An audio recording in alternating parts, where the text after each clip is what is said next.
พี่หลอกน้อยก็บ่ไปหลอกตาสินอีกพี่หลอกน้อยเด่นหมู่บ้านมันไปหลอกตาสินพี่หลอกน้อยมันไปรีอยู่หลังห้องน้ำมันมือเดินตาสินว่ามันเดมือออกไปตาสินขนหัวลุกธรรมดาบอกมือตึ๊บเลยว่าธรรมดาเลยคนยากเลย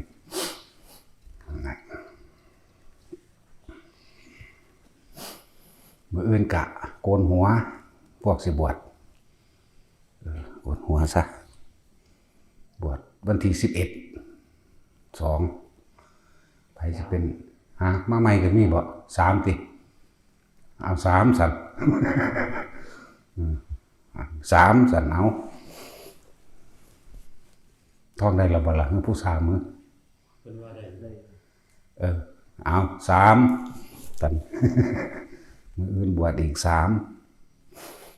3โกนหัวมืออื่นนั่นแหละใครจะเป็นส่งเสริมไผสิจาคะสละออกเพื่อจะคล้องเองนั่นแหละสละออกก็เดินเพื่อผู้อื่นหรอกรักษาพุทธศาสนาโดยศาสนาบุคคลกระทำเพื่อตนเองหรือมันทำเพื่อผู้อื่นหรอก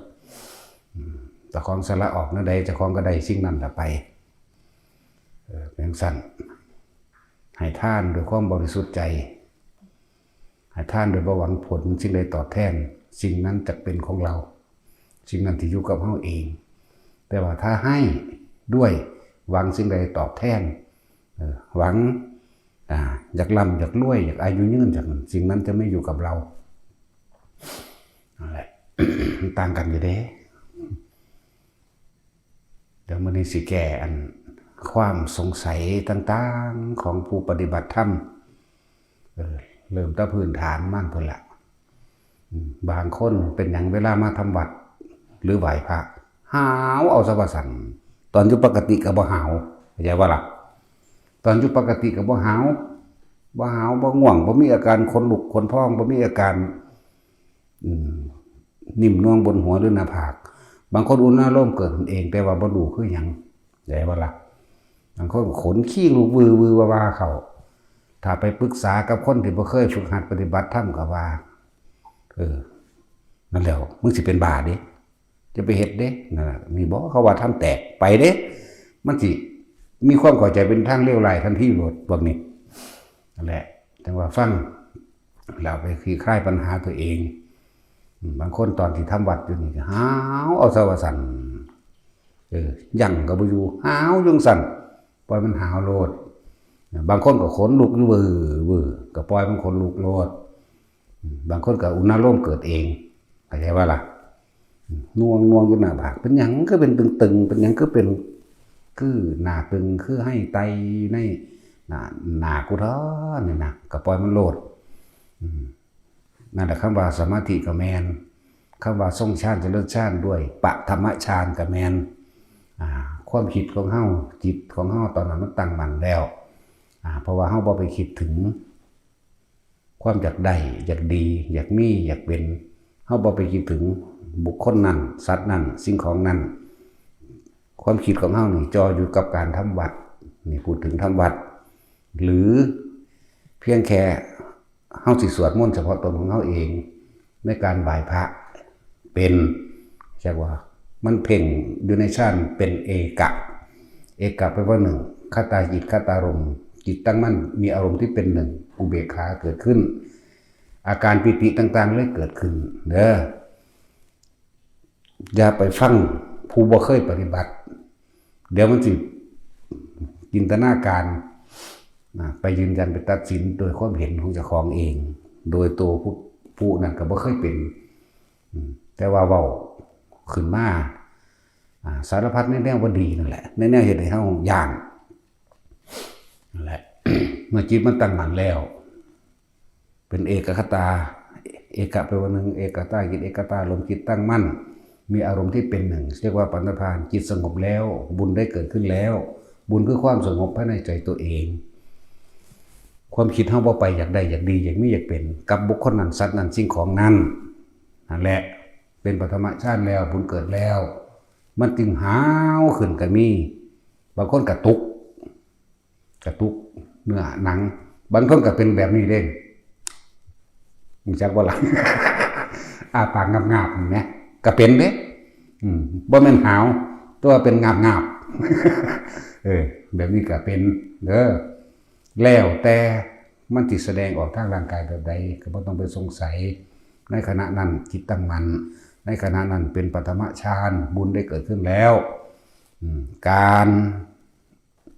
มาเอาบุญของพวกเจ้ากรรมนายเวรต่างๆหรือการพวกนี้ถ้าจิตสงบมันเป็นบุญถ้ามีบุญได้มันจังมาเห็นบ่บ่ว่าสิเป็นเปรตในชนิดแต่ละชนิด1หรือบ่แม่น12กับ11จักว่าพวกเวมานิกเปรตก็เอาบุญแบบนึงจากการสวดมนต์ก็ได้จักบ่กลางคืนอาจจะเป็นเปรตกลางเว้นเป็นเทวดาแล้วเอิ้นว่าเวนานิกเปรตบางพวกก็ปรัชชุตูชีวเปรตอาศัยอาหารจากการโมทนาบุญกับบุคคลผู้อื่นนี่ในลักษณะ2เด้อที่หาวเอาซะว่าสั่นเป็นระยะหนึ่งก็เศร้าได้บัดนี้แต่ว่าเรื่องต้นแรกเป็นอะไรวะบัดนี้เฮาสวดไปนั่นล่ะคือเหมือนกับว่าเขาได้บุญได้ผลบุญต่างๆก็ไปดอกนี่มันเป็นสมาธิของมันเองในตัวยึดตั้งมั่นว่าสิมาทำวัดถ้าผู้สวดผู้สิกราบพระหัวบ่นอนก็ตั้งมั่นตอนเฮาความคิดของเฮาไปจ่อใส่ในพระพุทธพระธรรมพระสงฆ์แล้วเข้าใจบ่ล่ะมันบ่ได้คิดไปหากองการกิเลสบ่ได้ไปอยากได้รถได้บ้านไปเฮ็ดไร่เฮ็ดนาไปปลูกพวกผักสวนบ่แม่นไปทำงานอย่างว่าล่ะมันอยู่นะแม้ชั่วขณะหนึ่งคำว่าปฐมฌานจิตสงบปราศจากกิเลสไม่มีกิเลสเพียงดำเนินกิเลส 1,500 หมายถึงวัตถุสมบัติต่างๆคือเรียกว่ากิเลส 1,500 ไล่เอาตี้อยากได้ตู้เสื้อผ้าอยากได้เสื้อผ้าสีเหลืองสีเขียวสีแดงสีดำอยากได้นั่นอยากได้นี่อยากดิ้งอยากได้ทองสั่งผู้นั้นเกลียดผู้นี้นี่เอิ้นว่ากองกิเลส 1,500 อย่างบัดนี้ไม่มีกิเลสเพียงดำเนินเพราะเราไม่เข้าไปคิดถึงเข้าใจว่าบัดนั่นแหละเพราะเราไม่เข้าไปคิดถึงสิ่งทั้งหลายเหล่านี้คือไรมากว่าจะได้ต้นไม้นั่นว่าจะไปสอนหวกว่าจะไปตึกแหว่าจะไปหาปูหาปลาในขณะนั้นบ่มีความคิดแบบนี้ความคิดที่ตั้งมันอยู่กับว่ากุสิกราบพระกุสินะโมตัสสะภะคะวะโตอะระหะโตสัมมาสัมพุทธัสสะกุสิอะระหังสัมมาสัมพุทโธภควาพุทธังธัมมังสังฆังกุสิพุทธังกุสิสวดอิติปิโสแล้วก็นอนไปในขณะที่ช่วงไม่มีกิเลสเพียงดำเนินนั่นนะอยากบ่ล่ะหลังจากกราบพระแล้วมันก็ลืมอยากว่านึงแล้วก็นอนคิดไปเรื่องตัวทีตัวแดนก็มีแต่คนที่ฝึกหัดแล้วกราบพระแล้วเบิ่งร่มก็ได้ฟังธรรมก็ได้ทรงฌานไปเลยหลับไปในฌานเลยนี่สิที่คลายปัญหาให้บางคนก็ว่าหาวเอาซะว่าสั่นตอนอยู่ซื่อๆมันก็บ่หาวพูนสมมุติว่าคือพวกมาอยู่ในวัดเฮาอยู่กุฏิมันตอนแรกก็เล่นโทรศัพท์อยู่นั่นแหละเนาะกำลังมั่นอยู่น่ะพอตัดสินถึงเวลาของมันกฐินมันก็ว่างไว้แล้วความคิดจิตมันสิเพ่งมาแต่ว่าอุ๊ยทำวัดแล้วเห็นบ่มันละคายออกละการลืมถ้ารีบหาหนังสือตัวนั้นอารมณ์เกิดบ่ได้เด้อยากว่าเกิดได้แต่อุเบกขาอารมณ์เท่านั้นเด้หาหนังสือมาทำวัดนั่นแหละวิตกคือคิดถึงหนังสือวิจารณ์คือมื้อนี้สิสวดบทนี้แล้วก็มาสวดมันเองเถิดไปนำหาวไปนำหาวตั้งแต่เริ่มยังมาว่าสิมาทำวัดหาวมาตะพุ่นก็มีงาบมาตะพุ่นก็มีจักวันนี้อาปากงาบนะจังซี่ก็มีบางคนก็เป็นนั่งข้างคนก็เป็นปื้มๆขึ้นมาเลยเด้ปลื้มจุกอกขึ้นมาคือสิไห้นี่นะคือสิไห้นี่ก็แม่นก็มีเด้อบางคนขนลุกสู้ซ่าขึ้นมาเลยนั่นแหละ มันบ่มีกิเลสตอนนั้นมันบ่คิดถึงวัตถุสิ่งของเงินทองมันบ่คิดถึงบ่ได้เป็นเอกคตาจิตเอกคตาลมจิตตั้งมั่นในอารมณ์ที่เป็นหนึ่งปราศจากกิเลสเพียงดำเนิน เป็นบุญแล้วบุญคือความสงบเย็นภายในจิตใจของเฮามันบ่ร้อนมันบ่กังวลกับเรื่องอื่นแล้วเรื่องว่าบุญเกิดบางทีกันนี่แหละ เทวดาบางจำพวกเขาก็อาศัยเสียงสวดมนต์เขาก็เริ่มมานำเฮานั่นแหละเพราะว่าเฮาบ่คิดถึงกองกิเลสก็จะว่านี่เฮาเริ่มหาวมั่งงาบมั่งจะว่านี่งักนี่ เขาก็เคยเป็นมาก่อนเบิดทุกแบบนั่นแหละเป็นมาเบิดทุกแบบก็เลยหูจักจากว่านี่อันงาบนี่แต่บ่เคยเป็นมันจะเฮ็ดเป็นมันจะคิดออกว่าแต่ก่อนเรายังบ่คิดออกเลยอันงาบนี่ ก็เราบ่เคยเป็นอันใดเราเคยเป็นแล้วสิปั๊บโลดนั่นซั่นแหละนี่อันนี้ก็อย่างหนึ่งเด้อบางคนฟังธรรมจากบ่ล่ะฟังไปเรื่อยใครควรพื้นหน้าไปนำไปตรงกับที่ตัวเองผิดไปตรงกับที่ตัวเองเป็นให้ขึ้นเลยบ่แม่นบ้าเด้อคือจิตกับประสบการณ์ชีวิตเจ้าของเองที่มันสะสมเอาไว้ในหันเป็นสัญญาจิตมันสะเทือนมันยอมรับความจริงของมันเองโดยเขาก็บ่รู้ว่าเป็นหยังให้สะอึกสะอื้นขึ้นมาเลยหลายคนเป็นนั่นแหละเรียกว่าได้ดวงตาเห็นธรรมเห็นทางยอมรับความจริงจิตยอมรับเองฟังธรรมไปนำให้ไปนำขนาดหลวงพ่อบอกบ่ม่วนนี่ด่าไปพร้อมเฟ่งไว้นะให้อีไปนำผู้ฟังก็ดีเนาะนั่นแล้วให้ไปนำมันเป็นอย่างจิตมันยอมรับด้วยนั่นตอนในขณะนั้นนะจิตของเขาจะเป็นของเขาเองดอกเขาจะเป็นของเขาเองดอกเพียงแต่เขาก็รับรู้รับทราบไปน้ำมันก็พอรู้เฉยๆไม่ต้องไปหาเหตุผลนี่หลวงพ่อให้คำตอบแล้ววันนี้ให้เหตุผลแล้วให้เหตุคือให้รู้สาเหตุแล้วให้ผลคือบอกผลของมันแล้วว่ามันเป็นอาการปีติที่เกิดจากจิตสงบจิตมันย่อมหลับจากเวลาจิตมันย่อมหลับ มันน้อมรับของมันเองมันเป็นของมันเองมันเป็นอย่างที่เหนือการบังคับของเฮาจากเวลาห้ามก็บ่อยู่ได้ให้นี่เห็นบ่ล่ะคนลุกก็ห้ามบ่อยู่ได้ล่ะฮอดบ่ฮู้ซักว่าฉันสิลุกเนาะอันงาบนี่ไผสิแยกงาบ มันก็งาบขึ้นมาของมันเองเนื้อกระตุกมื้อนี่และนี่ก็คนที่ฟังธรรมแล้วให้ไปน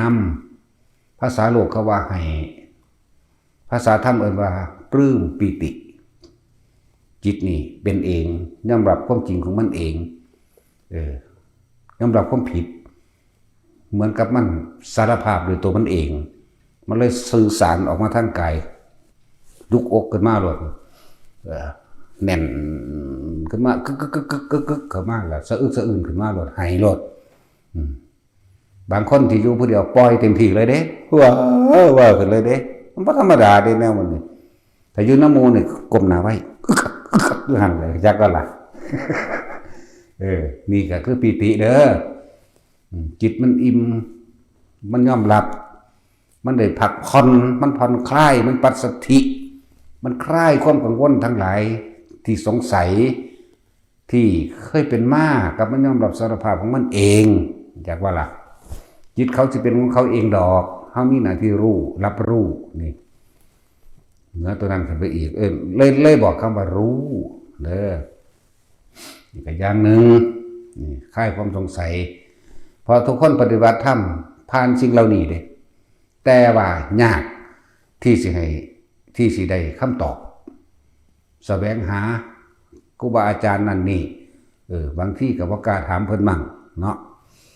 บางทีไปถามคนบ่รู้จักหยังตอบไปทั่วทีหมดแล้วระวังมึงเป็นบ้าได้หั่นเขาว่าคนปฏิบัติธรรมทำแตกได้หั่นไปเด้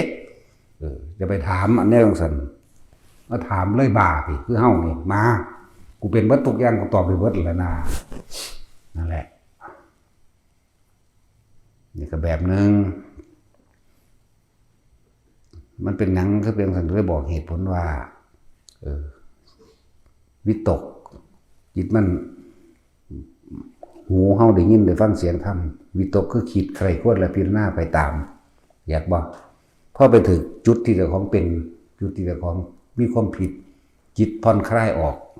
สารภาพตามความจริงได้จุกอกขึ้นมาทันทีเลยสะอื่นขึ้นมาตะผีสะดือพุ่นกึกขึ้นมาจุกข้อขึ้นมาแล้วไห้ได้บัดนี้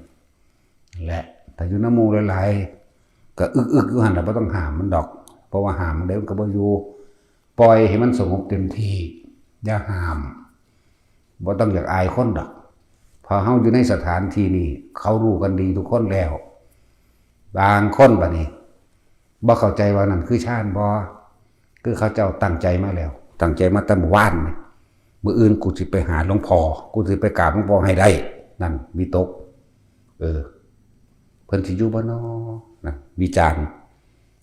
วิจารณ์วิตกวิจารณ์ไว้เริ่มคิดถึงตัวหลวงพ่อโอ้ยอยู่บ่น้ออยู่บ่น้อวิตกวิจารณ์เนี่ยมันก็เกิดขึ้นมันเพราะถ้าไม่เห็นหลวงพ่อตอนนั้นกราบบ่ทันได้กราบซ้ำให้ล่ะนั่นแหละปีตินั่นแหละสุขนั่นแหละเอกคตาจากบ่ล่ะบางคนบอกว่าได้เลยเป็นชั่วโมงนั่งอึกอยู่ต่อหน้านั่นแหละนั่งพิงเสานี่เสาอยู่หันเฮาก็บ่ปากก็เฮาก็รู้อยู่แม่เฮาก็บ่ทักท้วงมันเก้อเขินอีหยังจะบอกนั่นมันเป็นปีติดอกปล่อยมันเต็มที่โลดวือขึ้นเลยก็มีผู้ออกเสียงก็มีผู้กันเสียงก็มีสะอึกสะอื้นอยู่หั่นบางคนเป็นชั่วโมงไปจ้องไปเพ่งอยู่หั่นก็เอาจักบ่ล่ะนั่นแหละนี่ก็เอิ้นว่าปีติเด้อเป็นเอกคตาจิตเอกตาลมเป็นปฐมฌานเป็นเบื้องต้นที่จิตสงบแล้วนะบางคนตั้งใจมากที่แรกกะบ่ทันได้ให้เยอะ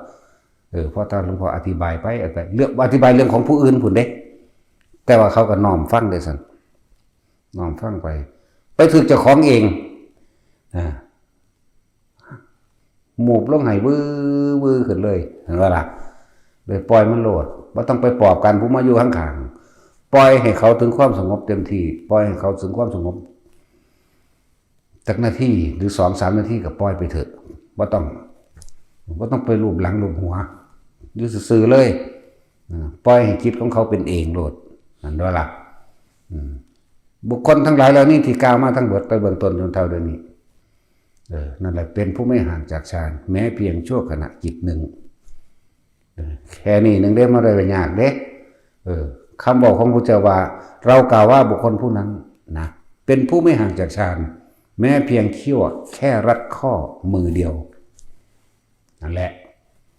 บางคนปล่อยเป็นนาที2 นาทีก็มีมันก็เป็นผู้อยู่ในฌานตัวตั้ง2 นาที3 นาทีซึ่งหลวงพ่อบอกว่ามือหนึ่งพวกเจ้าก็ต้องเอาหลายก็ได้ดอกมือละสัก3 เวลาเวลาสลายกระสร้างก็ต้องกำหนดชั่วขณะหนึ่งก่อนที่จะหลับก่อนที่จะลุกและในช่วงระหว่างกลางวันจิตที่ตั้งไว้ถูกต้องแล้วตั้งไว้ตรงแล้วคือก่อนที่จะลุกคนเฮานอนตื่นขึ้นมานี่ตามปกติแล้วพวกเฮาต้องยอมรับความจริงว่าพวกเฮาคิดถึงเงินถึงงานก่อนคิดถึงสิ่งที่จะไปก่อนที่ตั้งไว้เมื่อวานนี้ที่ตั้งไว้ก่อนที่สิหลับเข้าใจบ่นี่มันสิไข้ควรเรื่องงานเรื่องนั้นสิมื้ออื่นเฮ็ดนั่นเฮ็ดนี่เอาอันนั้นไปเอานี่ไปเนาะมันสิไปทำงานนั่นน่ะนี่ตื่นมาปั๊บมันก็ต่อของเก่ามันเลยต่อของเมื่อวานนี่แต่ในขณะหลับบ่ได้ต่างจากคนตายนี่สิบอกให้คนหลับบ่ได้หูมือเด้บ่ได้ต่างจากคนตายเด้เนาะนั่นแหละจิตให้ตั้งตรงเอาไว้บัดนี้รีบเข้ามาในฌานซะก่อนคนที่ฝึกเอาตัวบ่เป็นก็ฝึกให้มันเป็นตัวมันบ่เหนือความสามารถของมนุษย์ดอกนาเนาะ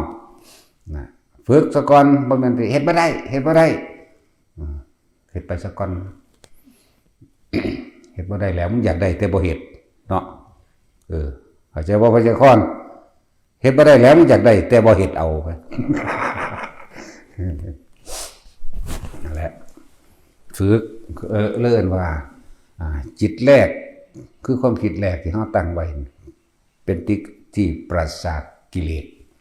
ที่เฮาดูลมหายใจเขาออกแล้วจับจุดหน้าลมได้แม้ขณะที่นอนอยู่แล้วก็บางคนก็ติดพิธีเด้อติดพิธี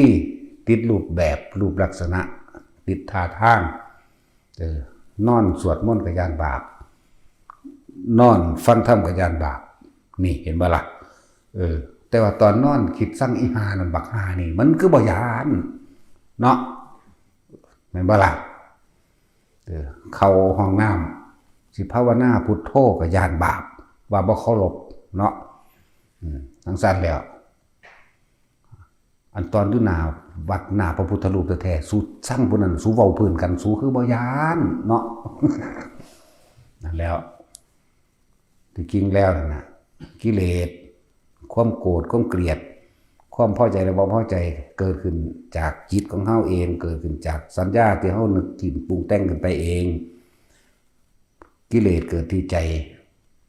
บุญก็เกิดที่ใจคือกันอย่าไปติดวิธีมันนะแต่คิดเบื้องตามความเป็นจริงนั่นแหละเว้ยมันอยู่ในวัดแท้ๆมันก็ยังสั่งกันเว้าพื้นกันเนาะยังนินทาว่านินทาผู้นี้นะนั่นละบาปเกิดที่ใจอารมณ์ใดก็ช่างความคิดใดที่ก่อเกิดอารมณ์ความไม่พอใจเร่าร้อนกระวนกระวายกังวลเรื่องนั้นเรื่องนี้นั่นแหละเอิ้นว่าบาปเร่าร้อนกระวนกระวายห้นในจิตในใจนั่นแหละบาปความคิดใดที่ก่อเกิดความสงบร่มเย็นใดไม่ได้เลือกสถานที่ไม่ได้เลือกการเวลานะเมื่อคิดแล้วเกิดความสงบร่มเย็นนั่นเอิ้นว่าบุญเข้าใจบ่ล่ะบาดนี้และบ่ได้เกี่ยวกับท่าทางบ่ได้เกี่ยวกับนั่นเกี่ยวกับความคิดของเฮาพี่จะยันตะบาปหลายนอนฟังธรรมก็สิยันบาปเนาะจังซั่นบัดนอนคิดเรื่องนั้นเรื่องนี้สั่งคนนั้นสั่งคนนี้มันคือบ่ย่านนั่นว่าซั่นเหมือนกันกับสิมาวัดโอ้ยมีสุดขาวบ่นอดอกไม้ขันหาบ่นอเนาะเพิ่นเอาหยังนี่นอนี่คิดยากไว้ก่อนหรอกมากระโตมันก็บ่มาโลดเดี๋ยวนี้จะไปหาอันดอกไม้ทูบเทียนอีหยังเนาะนั่นแหละหลายอย่างที่บ่เข้าใจจะคลายปัญหาต่างๆให้ทุกคนที่หวาดระแวงและสงสัย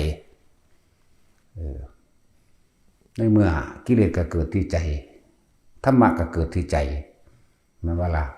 ก็สิไปย่านอีหยังกับพิธีมัน อยู่ต่อหน้าพระพุทธรูปแท้ๆมันก็ยังเถียงกันเนาะมันก็ยังเว้าพื้นคนต่อหน้าสงฆ์องค์เจ้าแท้ๆก็ยังเถียงกันก็ยังเว้าพื้นคนนั่นแล้วแม่นบ่ล่ะบาดนี้ดีบ่ดีเว้าพื้นพระนั่นแหละ บ่ได้เว้าพื้นไผล่ะ นั่นแหละนอนฟังธรรมสุตตมยปัญญาคนที่นอนฟังธรรมหลับไปจิตมันผ่อนคลายเด้มันเข้าใจมันลึกซึ้งบางครั้งกับย่อมหลับกับมัน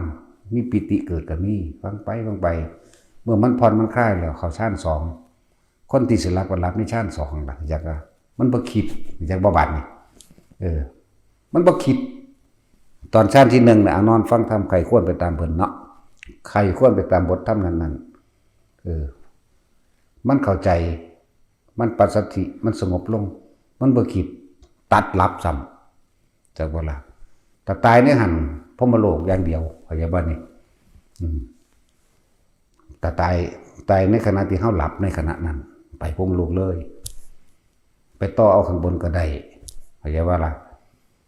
ไปต่อเอาโสดาสกิทาคาอนาคาได้ทั้งหมดเข้าใจว่านั่นแหละดีบ่ดีมันไปเลยนิพพานของตัวจากบ่มันว่างจากบ่นั่นแล้วนอนฟังธรรมได้เปรียบเด้อไปเถอะบ่ต้องว่าย่านบาปนอนสวดมนต์บางที่ก็บ่แม่นบางที่เฮาก็บ่มีคลื่นสัญญาณไปอาจจะไปอยู่ป่าอยู่เขาอาจจะอยู่หม้องใดที่บ่มีแนวฟังนั่นแหละเนาะก็สวดเอาสวดไปมันถิ่มคำบริกรรมคำสวดมันตัดดับมันก็เป็นฌานสองคือกันเลยกันนะวิตกคือคำสวดเนี่ยเอานี่พุทธนังกิวิตสันนัสสกาเกรกิอันตรายโยบทนี้จบแล้วก็การณียมัตตกุศเลนะยันตังสันตังวะทังไวพิสเมจาบทนี้จบแล้วก็เอาไปรับย่ำใดไม่รู้เรื่องเพราะปราศจากความคิดนึกเข้าใจว่าในบาทเลยนั่นแล้วมันไม่มีความคิดเข้าไปได้มันเป็นฌานสองหรอกตัดรับไปเลยนี่เพราะมันโลเข้าใจว่าล่ะเฮ็ดไปเถอะ ายความสงสัยให้แต่ละคนเด้อว่าผู้หนึ่งเป็นอันหนึ่งผู้หนึ่งก็เป็นอันหนึ่งก็บ่แม่นมาถามซ้ำแล้วซ้ำอีกมันก็มีหลายแบบหลายอย่างหลายเป็นบาทนี่เอาไหลเข้าไปเรื่อยๆเรื่องบางที่เฮาภาวนาเฮาอุณาโลมก็เกิดเอาเด้อบาทนี่ในรู้ลมหายใจหรืออุณาโลมเกิดหรือมีเฉพาะอุณาโลมเฮาก็อยู่ในความรู้สึกอุณาโลมบางที่ขนลุกแทรกก็ให้รู้สึกโตซื่อๆว่าขนลุกแทรกแต่เฮาก็อยู่ในจุดอุณาโลมเฮาเหมือนเดิมหรือบางคนที่นวงบนหัวก็อยู่บนหัวเหมือนเดิมนิ่มนวงหรือหมุนหรือคล้ายๆกับลมหัวกุดหรือเย็นแทรกเข้าไปในกระดานหน้าผากก็ตามขนลุกแทรกก็รู้ขนลุกแทรกบ่ต้องเฮ็ดหยังให้เฮารู้กับมันซื่อๆรู้โดยรู้สึกทางกายแบบนี้ก็เป็นปิติรู้โดยทางในว่าคือความรู้มันนั่นแหละคือรู้นั่นแหละบางที่บัดนี้บางคำพวกก็คล้ายๆกับเสียนบางคนบ่จักเสียนแต่เทียบว่าเสียนหรือเข็มเอาแท่งที่ปลายนิ้วมือเดียด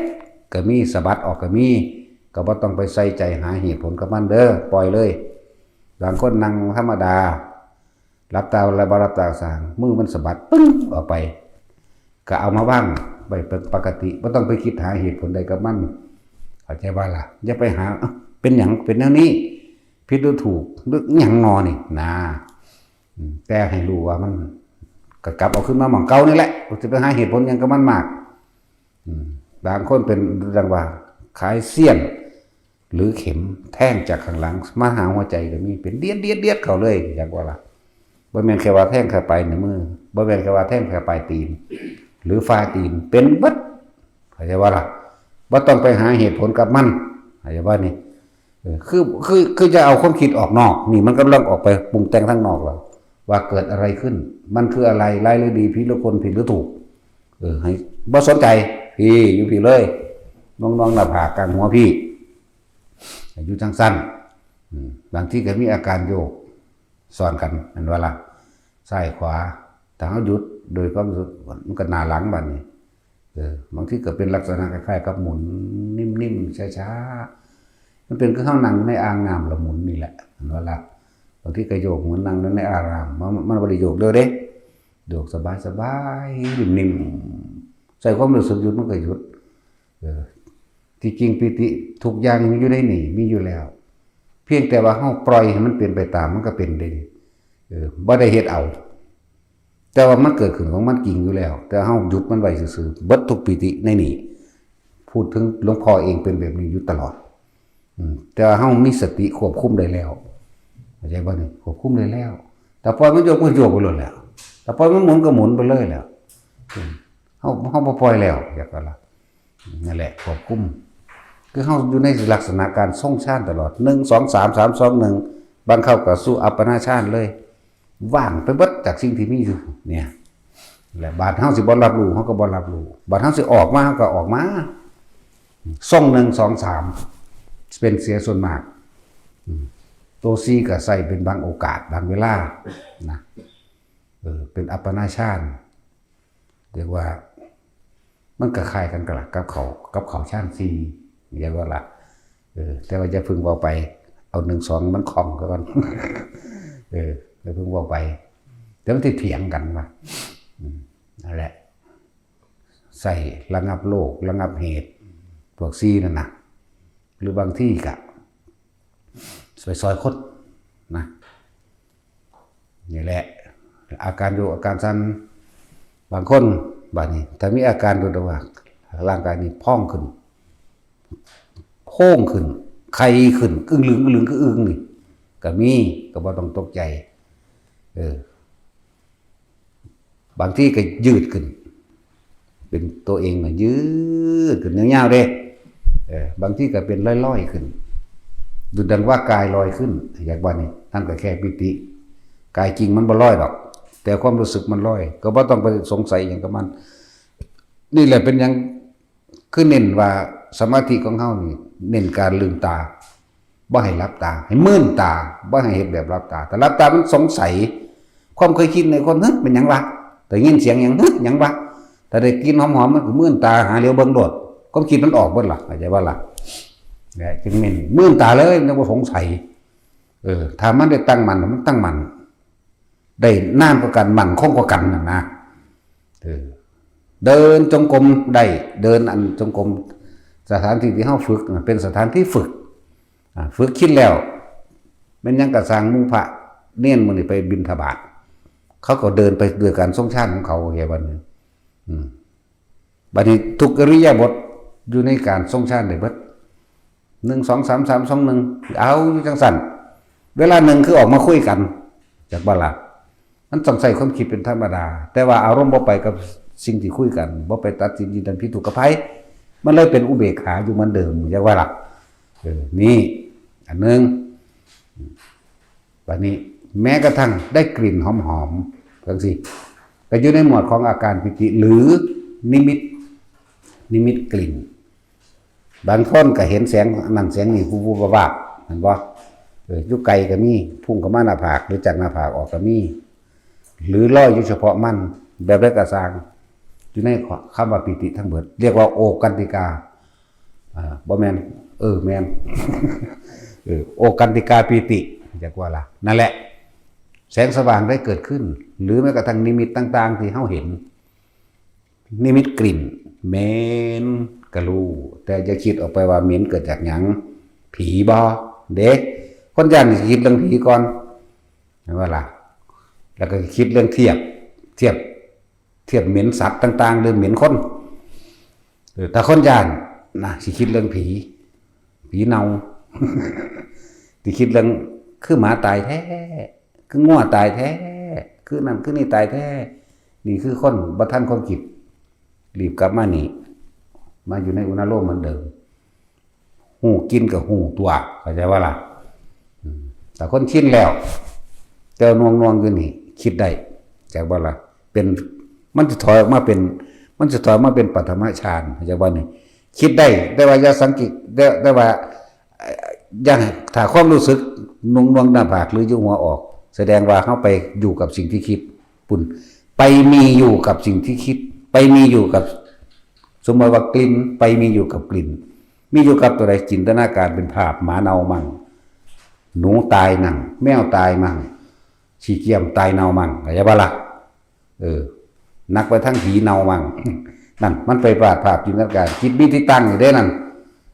จึงรีบกลับขึ้นมาในร่มไม้แล้วก็มาตั้งความรู้สึกไว้ที่ตรงกลางหน้าผากเหมือนเดิมเด้อนั่นแหละ บ่ว่าจะเห็นหยังก็ตาม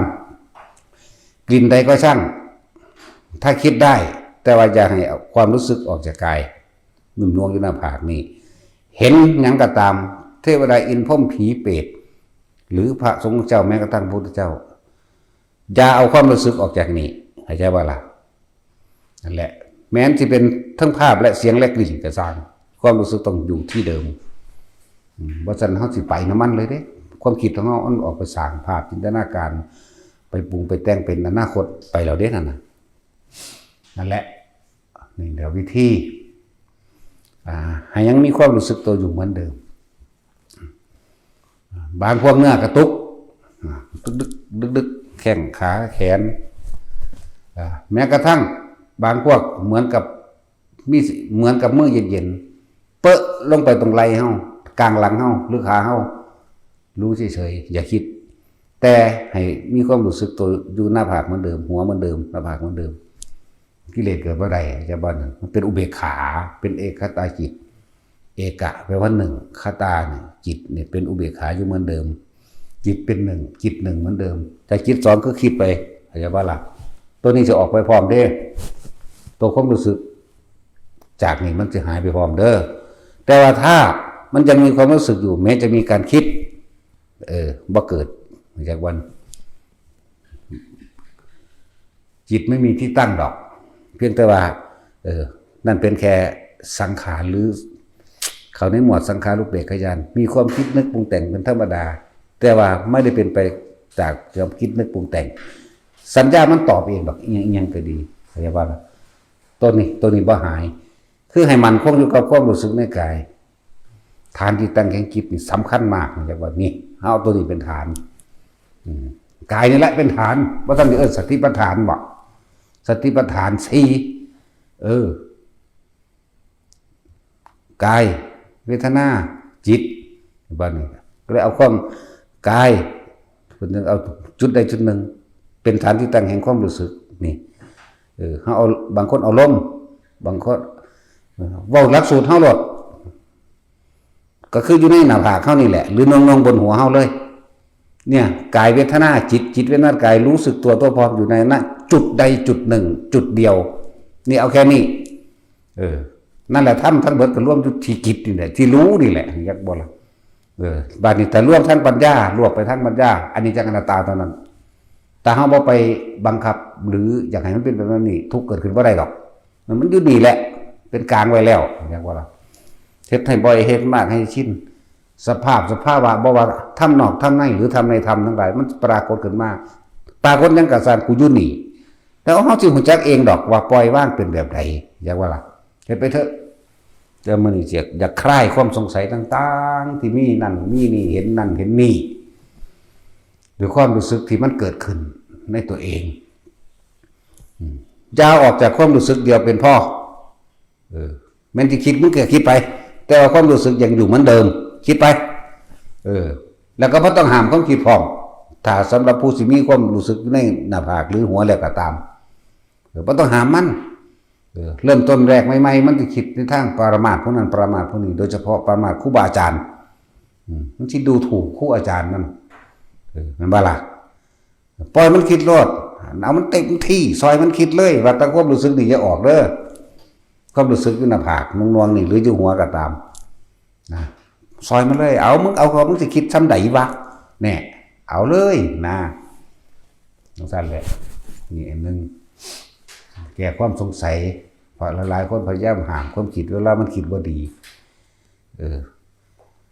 แต่บ่มีความรู้สึกแต่จังห้ามมันเข้าใจบ่ถ้าความรู้สึกนวงอยู่หัวอยู่หน้าผากนี่มันบ่มีมันมีอารมณ์วือขึ้นไปทั้งไมเราได้นั่นเกิดเราได้นั่นพบเกิดเราได้นั่นอารมณ์มันเกิดคือพบแต่ว่าถ้ามีตัวนี้อยู่ปล่อยคิดเลย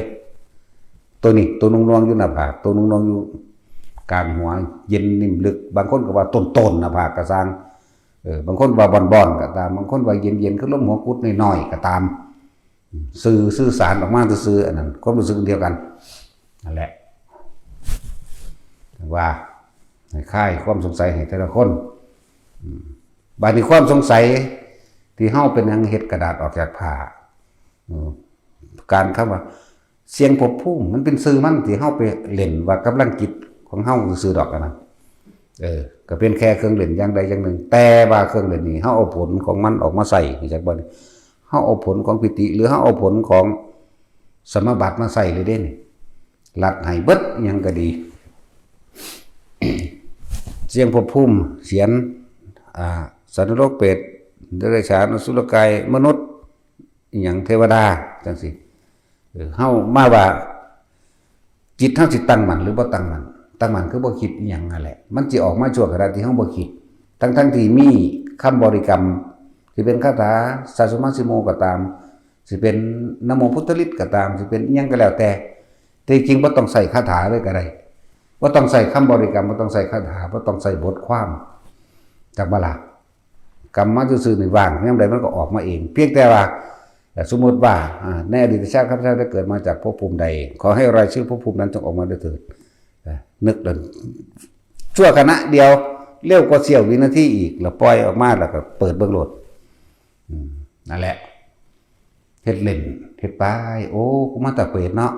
นะน่าสิสลดสังเวชกูสิขึ้นไปหมู่เก่าอยู่บ่แน่สอนโอ้กูมาจากเดรัจฉานโอ้กูมาจากสัตว์นรกเนาะโอ้กูมาจากเทวดาพรหมเนาะมึงมาตกข้างยังอยู่หนีมึงคือว่าต่อข้างบนก็น้องมาสอนเจ้าของไงใช่ป่ะล่ะ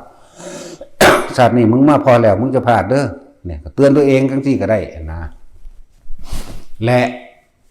ต่อไปนั่นก็คือเมื่อเอากระดาษออกจากผ้าได้แต่ตอนนั้นมันหลายผืนมันเอาผืนเดียวเอาก้อนหินก็ได้เอาตะปูก็ได้ลองเอาเขาแล้วเอาออกเบิ่งเมื่อเอาเขาแล้วออกเป็นเขาถามว่าทำเพื่ออะไรเขาถามว่าเขาเน็บแนมว่าเด็กอนุบาลก็ทำได้โคตรพ่อมึงก็เห็นว่าได้จากว่าล่ะเด็กอนุบาลหาแม่มึงบอกโคตรพ่อโคตรแม่มึงก็ทำมาได้เนาะ ลูกบักหามอย่ามาอวดอย่ามาอ้างหลายนะโคตรพ่อโคตรแม่มึงก็รู้ซ้ำแม่นบ่ล่ะนั่นแล้วลูกเขาอีแตกหมานี่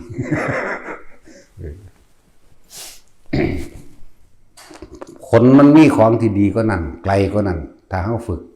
เขาเล่นไปเรื่อยเอาของเข้าก็ได้ในกระดาษที่เขาพันคนที่ฝึกหัดหูแนวทางเป็นแดวอยู่นี่หูจักอยู่ดอกพวกบ่เป็นจะเพิ่งเบาถ้าสู้จักเป็นสู้ก็มาฝึกน้ำเขาสู้เบาไหนแน่มหาโคตรพ่อโคตรแม่สู้บ่ลูกเขาอีพี่ปอบสั้นๆแล้วฝึกพวกนี้เอาเข้าเอาออกได้เอาของเล็กเข้าได้เอาของเล็กออกเข้าได้เริ่มเอาของใหญ่ขึ้นใหญ่ขึ้นจนสุดท้ายเอาตัวเองผู้ผ่าเนี่ยเขามันง่ายอยู่ได้มันมีผ่าจีวรบางๆไหมก็พันเจ้าของออกเฮ็ดเจ้าของเข่าได้ออกได้แต่ว่าสามารถทะลุกำแพงได้ทะลุออกจากห้องได้แม้นถึงว่าประโยชน์ของมันนั่นบ่ทำให้จิตตั้งมั่นด้วยแต่เข้าใจคำว่าอธิษฐานจิตเป็นด้วยเข้าใจคำว่าเฮาสิใช้ประโยชน์ได้อีกจำเฮาสิไปอินเดียนี่พึบเดียวนี่เห็นบ่ล่ะวิธีไปเลยนึกถึงสถานที่จะไปปรากฏตัวก่อนปั๊บไปได้ก็ต้องมาได้เด้รู้จักบ่ล่ะ นี่แหละเป็นจังคือให้เอาเข้าได้เอาออกได้รู้จักว่าระบาดนี่เป็นจังคือให้ฝึกจากน้อยๆไปหาใหญ่ให้มันชินให้มันชำนาญให้มันรู้จักวิธีการมันสิรู้ในตนเองดอกผู้มันเฮ็ดผู้มันขยันมันเพียรด้วยตัวของมันเองไปอเมริกาเร็วก็เสี้ยววินาทีอีกจักว่าล่ะไปได้ก็ต้องมาได้ตัวเมื่อเอาเข้าผ้าได้ก็ต้องเอาออกผ้าได้เมื่อทะลุกำแพงทะลุหินได้ทะลุห้องได้เข้าออกได้ไปณสถานที่ใดก็ต้องกลับมาได้อุ้ยว่าหาแต่ว่าไปในโลกอันนี้ดอกกูว่าไปแมงไกลๆพุ่นก็ได้ไปอุตรกุรุทวีปพุ่นก็ได้ว่าท่านสิเว้าบ่เนาะนี่แหละคือประโยชน์มันเดี๋ยวมันถามว่าไปเพื่ออะไรไปหาพ่อหาแม่มึง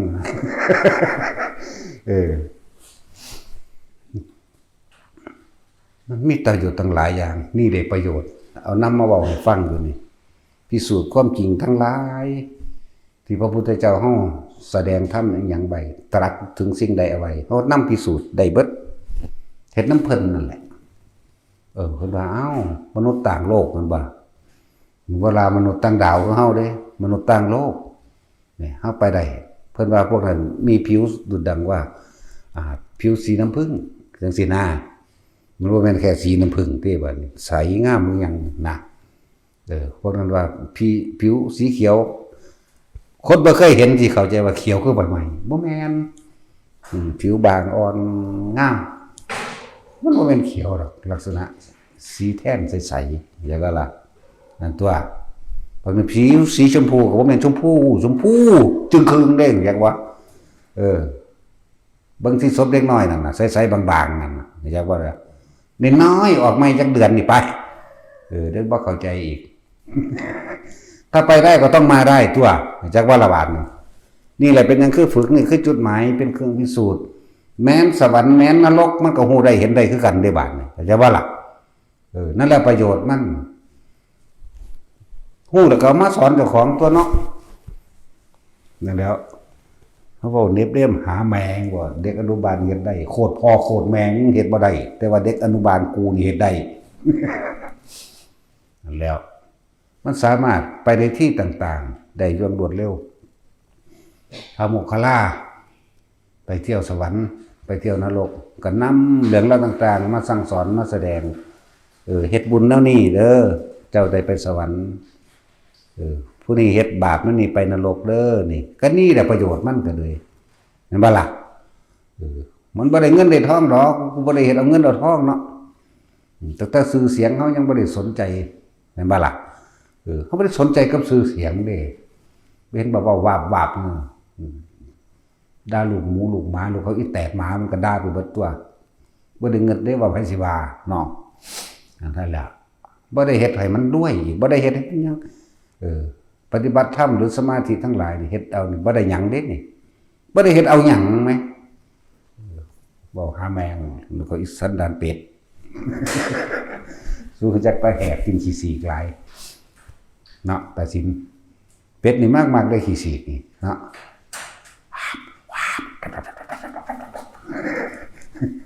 อีหลีเด่นแล้วแหบขี้สีกพวกตำพวกกินของตำสูงคือบ่ฮู้จักสะสมเอาแต่เนี่ยมันสูงเนี่ยมันดีเนี่ยมันสบายใจแน่แต่เขาจะเว้าอีหยังขึ้นจิตใจที่สั่งสมแต่ของเลวธาตุเลวธาตุเสียธาตุสกปรกดึงเอาแต่แนวสกปรกมาเทียบเด้แม่นว่าล่ะสอนมันพร้อมเลยแต่ว่ามันสิจักบ่มันสิศูนย์ขึ้นมันสิหาแนวมาวาวแนวใหม่อีกโอ้ยพอแม่งเลี้ยงเอาขี้ให้กินบ่ เนาะนั่นแล้วปีนขึ้นมาใหม่ตัวมาพิสูจน์เอาตัวเนาะเด็กอนุบาลเฮ็ดได้อนุบาลกูเฮ็ดได้แน่นอนแต่ว่าโคตรพ่อโคตรแม่มึงนั่นบ่เป็นก็แล้วกันอนุบาลเฮาเฮ็ดได้บ่เห็นบ่เด็กน้อยเด็กน้อยเฮาอยู่ต้นโพนั่นสาขาต้นโพนั่นเนาะเห็นบ่น่ะอนุบาลอันยังว่าท่านออกตัวมันเฮ็ดได้โคตรพ่อโคตรแม่มึงตายไปหลายรุ่นแล้วกูบ่เห็นว่าสิเฮ็ดได้โอ้ยสันดานหมาอันเว้านี่เว้าจริงคำเด้นี่บ่ได้เว้าเอาสนะเด้อนุบาลเฮาไหมออมตังหรืออีเปลืองตังมันก็เฮ็ดได้เด้ล่ะเฮ็ดว่ามันเฮ็ดอยู่นะมาโตพุทธานังอยู่นั่นมีค่าก็โคตรพ่อโคตรแม่สู้หลายนั่นแหละมันก็เป็นตัวอย่างตัวมันมีค่าอันนี้มันก็ยังมีค่ากว่าอีกเฮ็ดบ่ได้งมงามอยู่นี่พี่หลอกน้อยหลอกตัดสินอีกแล้วพี่หลอกน้อยนั่นเสร็จแล้วเฮ็ดให้ตัดสินมีสติได้เห็นบ่ใจลอยว่าใส่บัดเดียวโว้ยคนลุกคนพองบือขึ้นหลงลืมเปอะเบอไปได้บ่ธรรมดาเด้นั่นเสร็จแล้วแต่นี่หน่อยยังมีค่ากว่าตั้งเยอะเนาะมันนี่เห็นบ่มันรักษาภากาสาวพัดเด้นี่มึงบ่จักสากายบุตรบ่เนาะสูมันสากตำพอตำแมวมึงติพวกสากก็ว่าสูหาตะตำมื้อนั้นผู้นี้พวกตำมันพริกเนาะสูจะเล่นกับไฟได้อย่ามาขับรถส้นภูเขาหินเด้สูได้พังนั่นแหละนี่คือประโยชน์เมื่อเอาตัวเองไปพิสูจน์ตรงนั้นตรงนี้สามารถไปได้มาไว้มาคล่องแต่ก็เป็นเครื่องอยู่การที่เฮาฝึกหัดแล้วนี่มันไปขาไผอยู่บ่มันบ่คิดพ่อหาแมงบ่ลูกเขาอีสันดานเป็ดนี่เนาะเป็ดนี่หากินแต่ขี้สีกเด้เคยเห็นบ่เป็ดเทพแต่สิได้คิดออกแล้วบ่ดันนี่อีก3ปี6เดือนหมดจังสิคิดออกโอ้ย3ปี6เดือนเพิ่นก็คิดออกเป็ดเทพมันแหบกินขี้สีบ่แม่นเด้คิดออกตอนนี้แน่ให้เร็วๆแน่จะเป็นสมองอันหินแม่ล่างหลายลูกล่างก็บ่แม่นตนนั่นแล้วเป็ดเทพมันแหบกินแต่ขี้สีอย่าขี้สีบ่รู้แล้วเนาะของกินแต่ของเสียหลายเอาของดีไปกินแน่นี่คือประโยชน์ไปไว้มาของการคือพระนี่มันว่าท่านได้ด่าหรอกแต่ว่ามันก็สงสัยว่า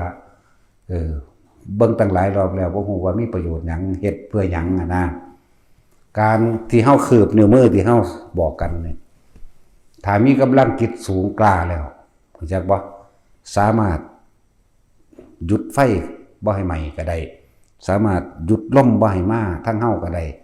สามารถหยุดน้ำหรือสิ่งของต่างๆแม้กระทั่งแผ่นดินรู้จักว่าแผ่นดินไหวเฮ็ดได้บ่ล่ะเนี่ยเป็นวิธีทดสอบกำลังจิตแห่งตนเองเข้าใจว่าระบาดนี่ว่าจิตเฮามีกำลังพอสิต้านทานอย่างใดหรือยังต้านทานสิ่งที่เป็นอกุศลใดหรือยังเฮาแค่จับก้อนหินมาบ้างปั๊บนี่ความเร็วในการเพ่งเข้าไปความเร็วในการอธิษฐานเพื่อให้สิ่งนั้นเกิดเป็นสิ่งที่ป้องกันอย่างใดอย่างหนึ่งจากว่านี่แค่เอามาเฮ็ด นั่นเป็นวิธีฝึกให้มันเข้าถึงไหมอาจจะว่าล่ะเข้าถึงหยังเข้าถึงการตั้งจิตให้มันคงตั้งมันการที่ป้องกันภัยอันตรายต่างๆมันก็ได้ตัวนั่นแหละที่คือถ้าบ่มาฝึกจริงๆบ่เป็นดอกเด้อให้สู้เบิ่งให้สู้ด่าอยู่หั่นกูก็ด่าเป็นคือกันได้กูหังได้เก็บแสบก็สู้อีกว่ากูบ่มีหน้าบ่มีตาบ่มีสื่อบ่มีเสียงพร้อมแล้วกูก็บ่เป็นหยังอีกเนาะแล้วแต่เด้กูบ่มีศีลเด้ธรรมกูบ่มีพร้อม กูบ่มีศีลกูบ่มีธรรมแล้วกูบ่เป็นหยังอีกกูก็บ่เป็นกูอีก แล้วถ้าสูสิให้เป็นเนาะนั่นแหละที่เป็นหยังคือให้คือแบบนั้นแบบนี้ถ้าจิตมีกำลังแล้วเฮาสามารถที่สิหยุดสิ่งใดสิ่งหนึ่งได้โดยแค่การนึกแต่คำว่านึกบ่แม่นคิดเอาเด้ใส่ความรู้สึกปึ๊กก็ไปเลยได้เด้จักบ่ล่ะแผ่นดินสิถล่มใส่วิธีนึกถอดเข้าถึงความรู้สึกในความว่าสิเมตตากรุณามุทิตาก็ไปพร้อมเด้แนวมื้อนี้จักว่าที่เฮาสิบ่ให้แผ่นดินถล่มบางหันบางนี้ต้องฝึกอย่างใหญ่เด้บ่แม่นเว้าเอาน้อยๆเด้นั่นแหละตัวพายุสิเข้าประเทศไทยเฮาในช่วงนั้นในพันจักเดือนบ่ตัดสินพายุมันสิเข้ามันกำลังเข้ามาเอาเหาะทางได้เห็นเฮาใส่ความรู้สึกนึกให้มันไปพวกบ่มีศีลธรรมซะมันก็ยังไปไหมพูนไปท่วมอยู่พวกนั้นไปฝนตกทุกคนถึงนั้นว่าเฮาสิมีนิดหน่อยผลข้างเคียงขี้มูกย่อยจักน้อยในมือเดียวนั่นแหละเป็นหวัดจักว่าล่ะก็มีอยู่ผลข้างเคียงแต่ว่าเฮาบ่ให้มันเป็นอันตรายกับคนมีศีลธรรมนั่นแหละจังว่าประเทศใดที่มีพระอริยเจ้าหรือผู้ทรงฌานประเทศนั้นนี่พ้นจากภัยอันตรายหลายอย่างนั่นแหละเป็นหยังคือสมควรรักษาพุทธศาสนาไว้เป็นเครื่องอยู่คู่ประเทศพระสงฆ์เราจักเป็นผู้ปกป้องโลกเพราะหลังจากนี้เราตถาคตได้เข้าสู่อนุปาทิเสสนิพพานแล้วต่อไปในการภายภาคหน้าหมู่เราพระสงฆ์เราจักเป็นผู้ปกป้องโลกเข้าใจบ่ล่ะนี่แหละความโชคดีหรือความมีบุญ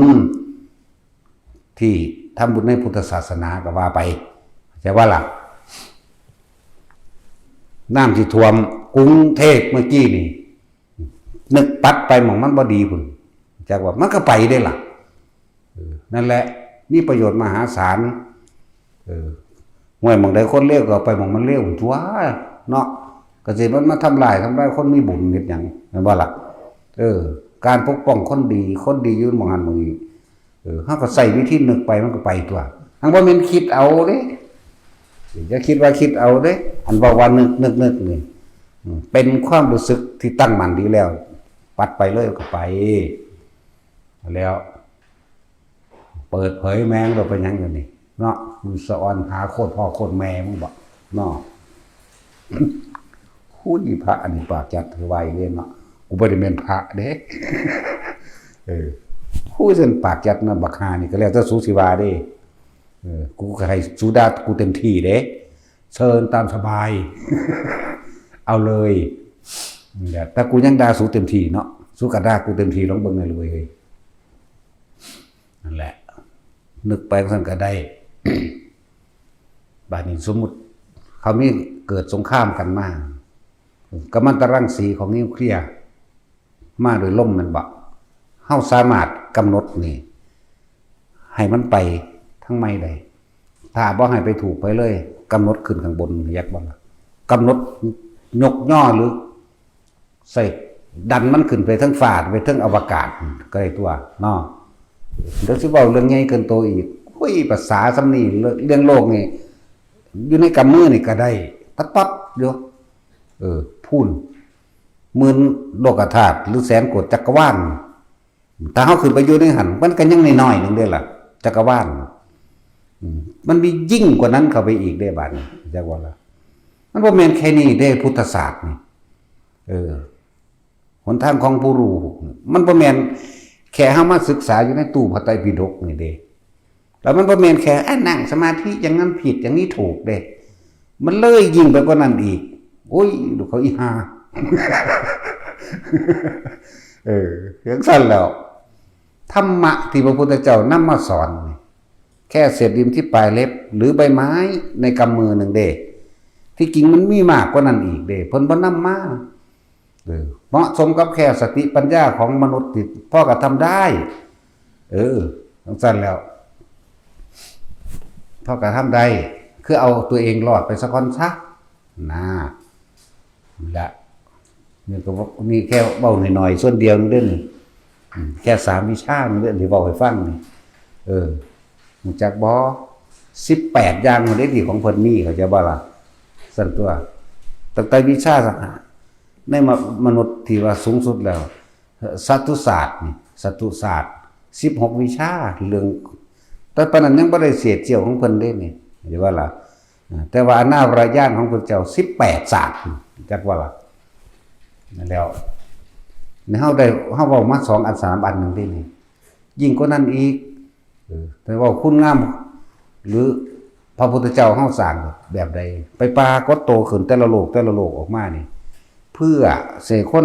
นำมาเกิดในโลกมนุษย์เพราะในโลกมนุษย์ในชมพูทวีปโลกนี้มีพุทธศาสนาเกิดมีธรรมะเกิดมีหนทางพ้นออกจากการเวียนว่ายตายเกิดได้อันอื่นๆมันเกิดเหมือนกันแล้วก็ตายแต่ว่าไม่มีแก่ไม่มีเจ็บไม่มีป่วยเข้าใจบ่เกิดกับตายเลยสวรรค์สัญจาตุมหรือดาวดึงก็ตามเขาอุบัติขึ้นเลยใช่ป่ะโอปาติกะคืออุบัติขึ้นเลยใหญ่เลยสวรรค์นรกก็ใหญ่เลยเหมือนกันเดี๋ยวสิเว้าเรื่องสวรรค์ก่อนใหญ่ขึ้นมาเลยในสวรรค์แต่ว่าเวลาตายนั่น7 มื้อมนุษย์มันก็ข้าวเดียวเขานึงเด้จากว่าล่ะเกิดแต่ว่าไม่แก่ไม่เจ็บแต่ตายเลยจากว่านี่จุติหรืออุบัติลงสู่นรกเลยแต่จะเป็นนรกไปตกนรกก็ดีเปรตกับเปรตเลยเดรัจฉานกับเข้าสู่ได้ใครได้ขั้นนี่ก็ว่าไปเห็นบ่ล่ะแบบนั้นบัดนี้ในอมรโคยานันทวีปเกิด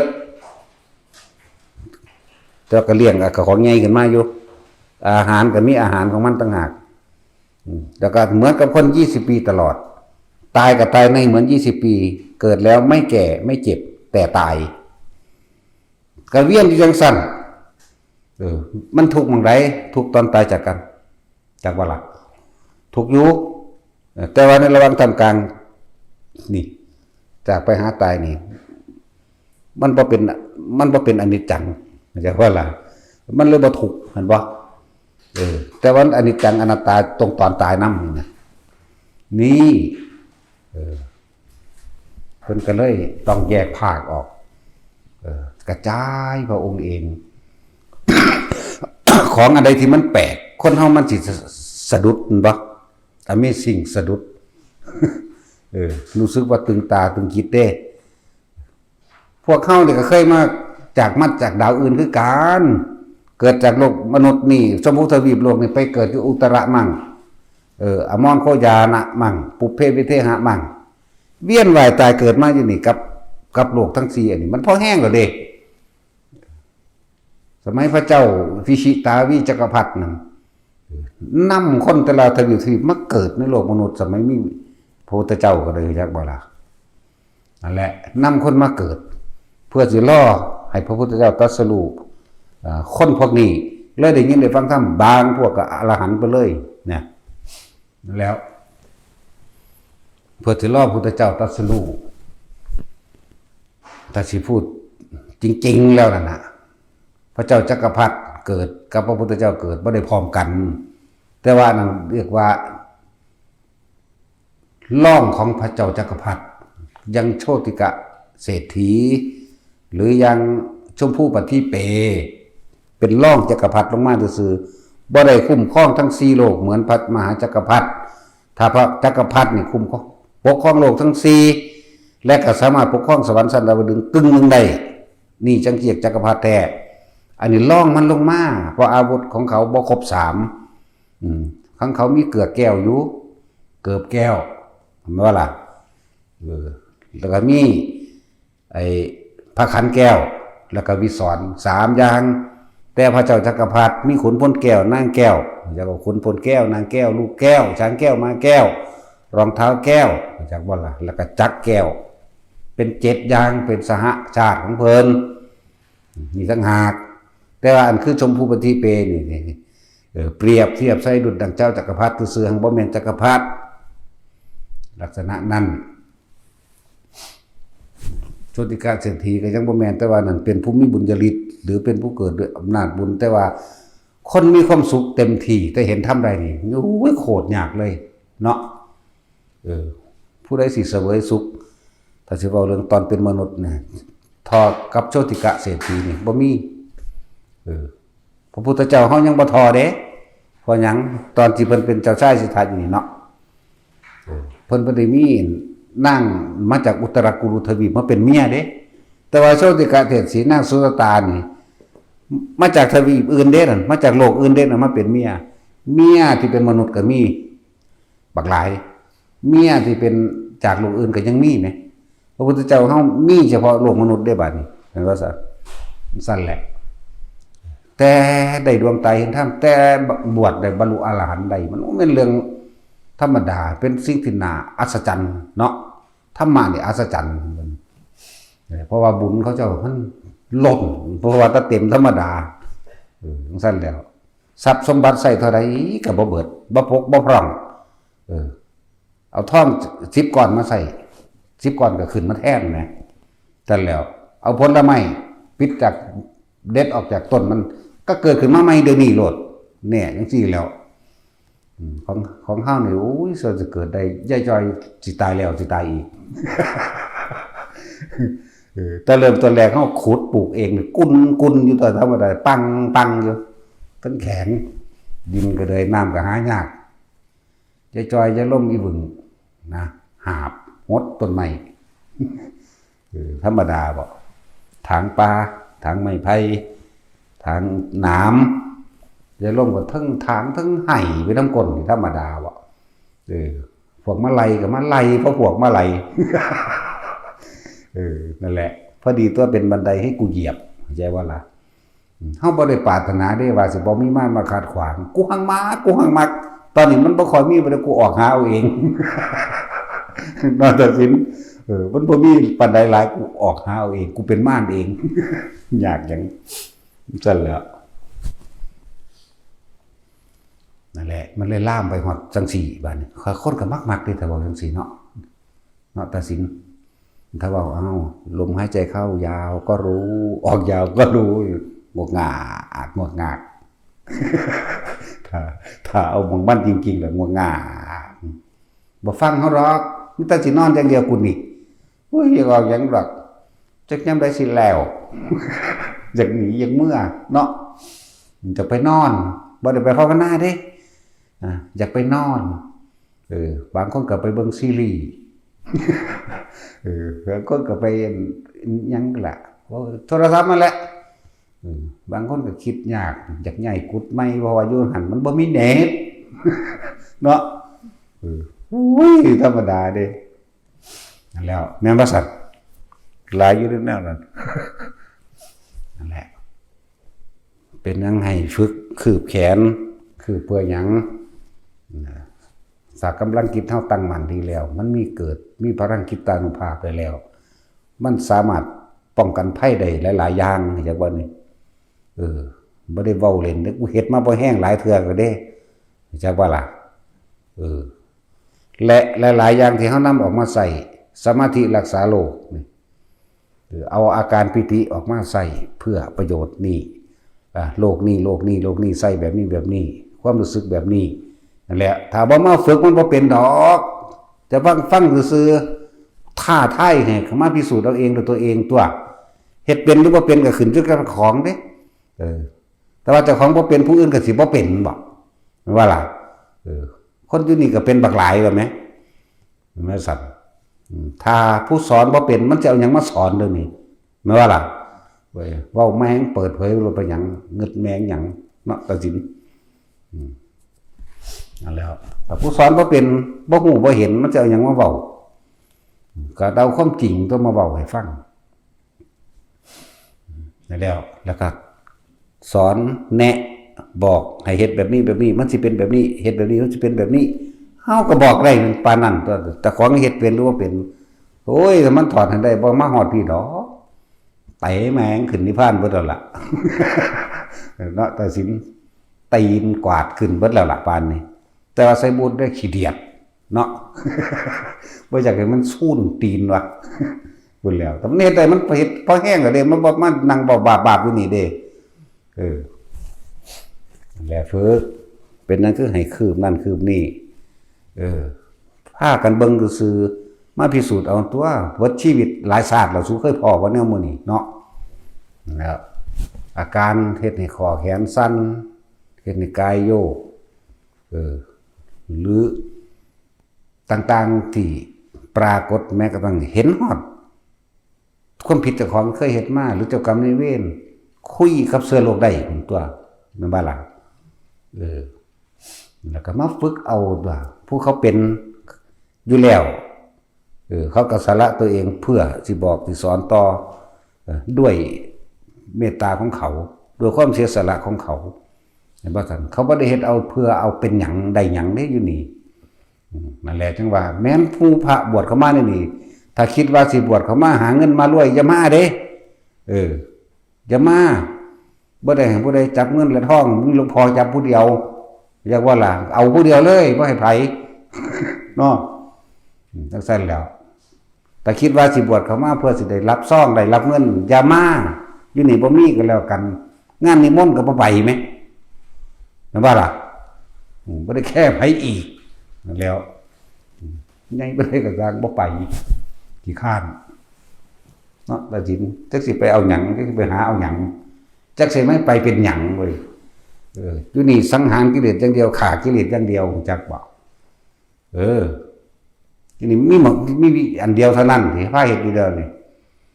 มาฮอดน่ะบ่ต้องเฮ็ดเวียกงานหยังดอกเดินจงกรมส่องๆหั่นโอ้ยขี้มูกย่อยขี้มูกยางเดินจงกรมบ่เฮ็ดหยังก็ได้ไปเบิ่งยามใดอ่านหนังสือประวัติพุทธเจ้าอยู่พระไตรปิฎกเรื่องนั้นเรื่องนี้ฟังธรรมหลวงพ่อหลวงปู่องค์นั้นองค์นี้เดินจงกรมไว้ทำสมาธิไว้นอนแต่แข้งอยู่ไว้เอาเลยเฮ็ดจนตายพุ่นแม่นบ่ล่ะอันนี้ไปยามใดเว้าพื้นกันงอๆอยู่ แฮงเด้อก็ไปส่วนกันเอาใดดีเฮาโอ้ยไก่ย่างยังตลาดขายบ่ดีว่ะเปลี่ยนใหม่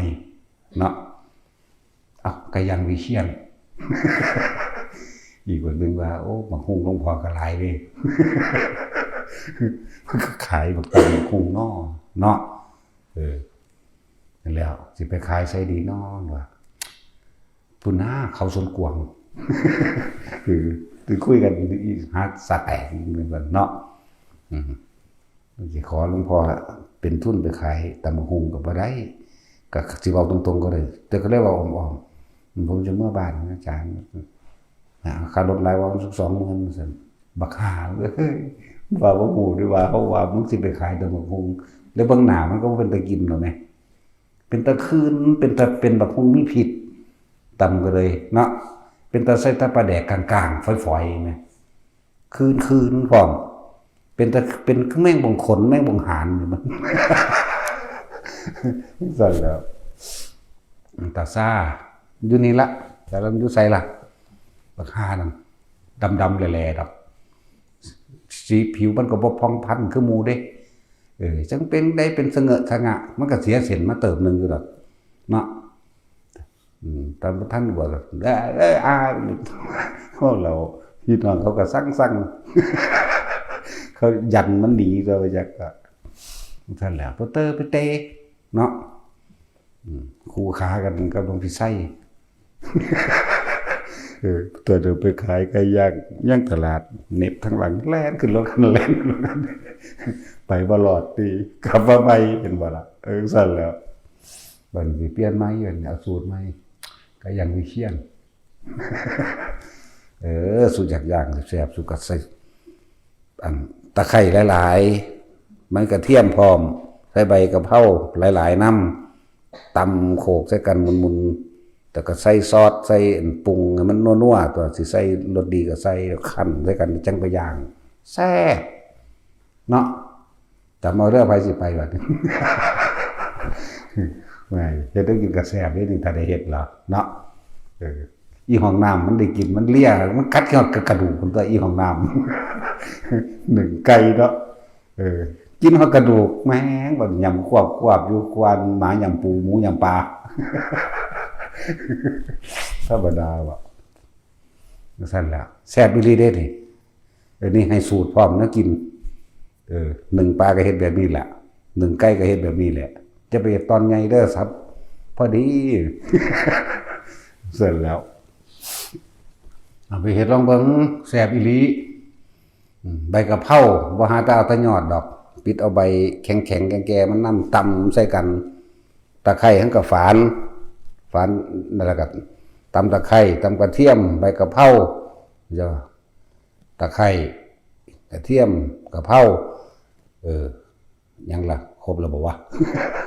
ตำบักพริกออกไปทั้งเผ็ดจักหน่อยเด้อเปิดแล้วเฮ็ดแล้วกินก็เป็นเด้จังซั่นแล้วใส่บักพริกแน่ใส่ซอสแน่ซอสดำๆนั่นแหละจะไปใส่ซอสขาวจะไปใส่ซีอิ๊วใส่ซอสแม็กกี้ไหมแม็กกี้นั่นน่ะใส่น้ำปลาน้ำในจักหน่อยหรือสิใส่รสดีแท่นก็แล้วแต่คั่นใส่กันดีๆตัว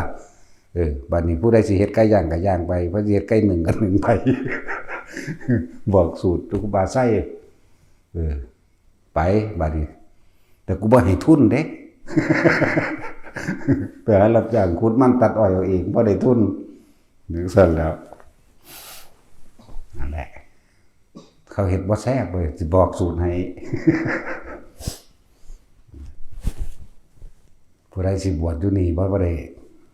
ได้ใส่เงินบ่ได้ใส่ใดๆของใส่มีเบิดทุกอย่างสบู่ยาสีฟันผ้าหรือยังก็แล้วแต่มีครบเบิดเจ็บไข้ได้ป่วยบอกกันพาไปหาหมอรักษาทุกอย่างมีความสำคัญจำเป็นเรื่องใดยังก็ซอยกันมีต่างหากแต่ว่าสิไปหารับเงินไปหาสวดเอาเงินงานนั้นบ่มี